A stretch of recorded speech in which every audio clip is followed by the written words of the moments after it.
আজকে চলো একসাথে আমরা এই সুন্দর বাবুল জিপসাম কোস্টারটা বানাই। কোস্টারটা বানাতে প্রথমে আমাদের লাগবে এরকম একটা সুন্দর জিপসাম কোস্টারের মোল্ড। আমি এই বাবল মোল্ডটা ইউজ করতেছি। আমি এই মোল্ডটা কিনেছিলাম আমার বিজনেস পারপাসে, এখনো এটাকে ইউজ করা হয়নি।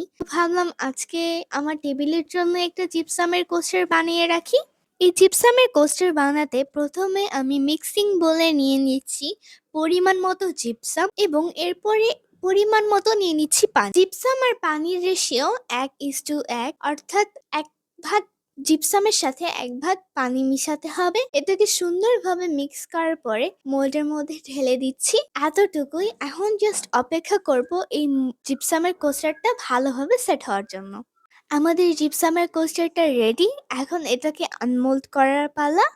এটাকে সুন্দরভাবে আস্তে আস্তে চারদিক থেকে আলতোভাবে বের করে নিয়ে এরপরে পুরোটাকে বের করার চেষ্টা করতেছি, কারণ যে এটা যদি আমি ফুল ফোর্সে বের করার চেষ্টা করি তাহলে এটা কিন্তু ভেঙে যেতে পারে।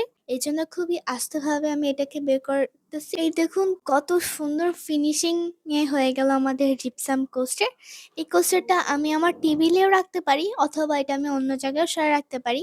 বাট এই কোস্টারটা এত সুন্দর হয়েছে যা বলার বাহিরে।